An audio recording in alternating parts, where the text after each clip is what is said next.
Bismillahirrahmanirrahim. Assalamualaikum warahmatullahi wabarakatuh. Alhamdulillahirabbil alamin. La haula wala quwwata illa billahil aliyyil azim. Asyhadu an la ilaha illallah wa asyhadu anna Muhammadar Rasulullah. Allahumma shalli wa sallim ala Muhammadin wa ala alihi wa sahbihi wa barik wa sallam, amma ba'd. Ya fillah rahimakumullah. Alhamdulillah kita bisa bertemu kembali dalam kuliah online, kuliah WhatsApp, mata kuliah komunikasi pemasaran yang di pertemuan kedua ini kita selenggarakan pada hari Rabu tanggal 15 April 2020. Pada pertemuan ini kita akan membahas tentang konsep dasar komunikasi pemasaran. Apa saja yang kita bahas hari ini? Berikut selayang pandangnya.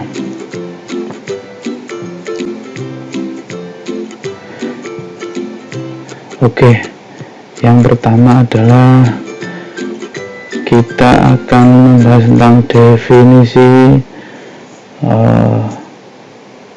komunikasi pemasaran. Secara singkat, komunikasi pemasaran ini adalah bagaimana kita mengenalkan produk kita, baik barang maupun jasa, kepada khalayak. Ini sebagai pengantar, saya ingin bercerita sedikit tentang pengalaman saya dan teman-teman bagaimana memperkenalkan lembaga sekolah kita, sekolah Integer Lukman Al-Hakim, baik SD, SMP maupun SMA, style bahkan ke khalayak di sekitar Surabaya dengan biaya yang sangat minim, bahkan bisa dikatakan gratis. Jadi tim marketing school pesantren Hidayatullah Surabaya itu mengagendakan namanya jalan-jalan santai ke pusat-pusat keramaian di Surabaya, bisa ke mall, kemudian bisa ke rumah sakit, kemudian bisa juga ke tempat-tempat wisata yang pasti di situ terdapat kerumunan massa. Bagaimana kemudian kita memperkenalkan sekolah kita? Salah satu caranya adalah yang minim biaya adalah kita mendatangi announcer, mendatangi meja resepsionis untuk minta tolong mengumumkan. Jadi kita setor nama kita, kemudian asal sekolah kita dan tujuan diumumkan. Biasanya kan kalau di tempat umum itu biasanya antara diminta untuk memindah parkir atau kemudian rombongan ini ditunggu di pintu keluar atau seperti apa. Nah, itu secara tidak langsung di tempat umum itu nama lembaga kita akan didengar oleh banyak orang. Jadi sebagai contoh begini, saya setor namanya Abdullah, itu dari Sekolah Tinggi Agama Islam Lukman Al-Hakim Surabaya, ditunggu rombongan di parkir timur, seperti itu. Jadi nanti itu tulisan itu kita setor ke bagian announcer, resepsionis, untuk kemudian diumumkan dan itu terdengar di mana-mana. Jadi kalau di mall ya terdengar mulai dari lantai 1 sampai lantai atas. Kalau di tempat umum ya di tempat wisata ya terdengar hampir di seluruh tempat wisata. Itu usaha kita ya gratis, iseng, tapi itu bisa mengenalkan lembaga kita kepada khalayak. Murah, efektif, efisien gitu. Itu sebagai pengantar saja. Baik, selain definisi, yang akan kita bahas selanjutnya nanti adalah ruang lingkup studi komunikasi pemasaran. Ini batasan-batasan apa saja yang akan kita bahas dalam mata kuliah komunikasi pemasaran agar lebih fokus gitu. Jadi kita beri batasan-batasan. Yang selanjutnya adalah kita akan bahas tentang fungsi komunikasi pemasaran. Apa saja fungsinya? Yang selanjutnya adalah tujuan komunikasi pemasaran. Yang selanjutnya Kan kita bahas juga tentang marketing mix. Jadi, marketing mix atau bauran pemasaran ini sebenarnya lebih pada manajemen pemasaran, tapi tidak apa-apa kita bahas, kita singgung sedikit di komunikasi pemasaran agar kita paham bahwa komunikasi pemasaran itu sedikit banyak mengambil dari konsep-konsep manajemen pemasaran. Dan yang terakhir adalah kita akan membahas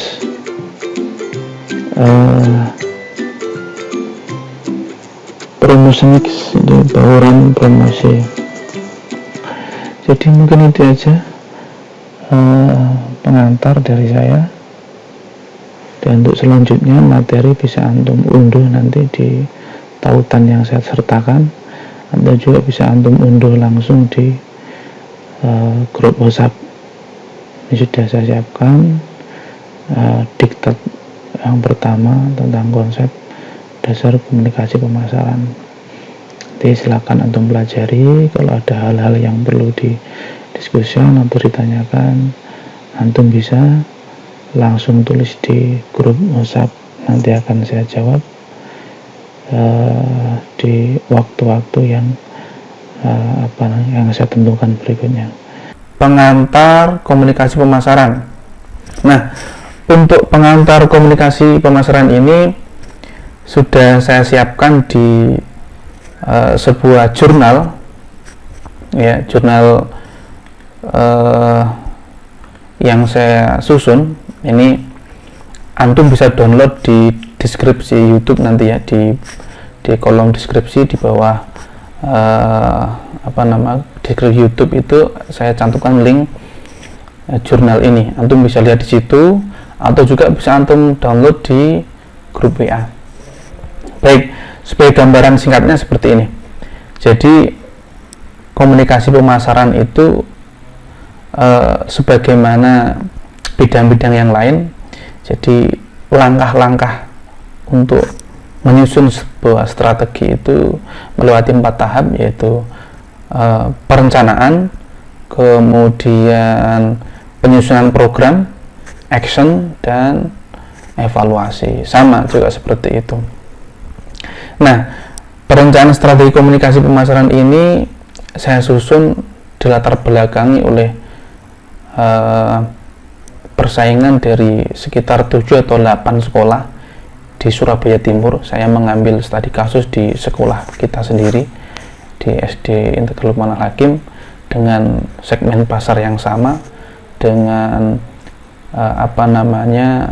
target pasar yang sama. Jadi bagaimana kita mencoba memenangkan persaingan menghadapi 7 atau 6 sekolah Islam di sekitar Surabaya Timur ya, mulai dari Kelapa, SD Al-Azhar Kelapa Gading, SD Al-Azhar Internasional, SD Al-Uswah, sampai kemudian SAI. Bagaimana kemudian sekolah ini, SD ini tetap eksis dalam merekrut siswa, seperti itu. Kemudian kenapa dalam pengantar komunikasi ini antum saya minta untuk mempelajari atau membaca ini saya kira masih sangat relevan antum pelajari sebagai dasar, sebagai akar, agar antum memahami ya, secara menyeluruh, secara holistik, mulai dari dasarnya sampai pengembangannya di era sekarang ini. Jadi nanti yang antum baca ini adalah model pemasaran atau strategi komunikasi di era awal-awal digitalisasi media. Jadi WhatsApp belum marak, kemudian YouTube juga belum marak, meme itu juga belum sangat belum dikenal, grup WhatsApp juga sangat jarang. Jadi ini masih model pemasaran konvensional, jadi seperti itu. Nanti goalnya adalah antum bisa memahami strategi dan taktik pemasaran komunikasi konvensional di tabel ini. Nah, ini. Jadi implementasi strategi planning. Ini ada taktiknya seperti ini. Taktik komunikasi pemasaran yang dilakukan SD. Mulai dari poin 1 sampai 9. Ini yang dilakukan SD waktu itu sekitar 5 tahun yang lalu dalam melakukan komunikasi pemasaran dengan stakeholder luarnya, baik TK, kemudian sekolah mitra, orang tua, lembaga-lembaga terkait.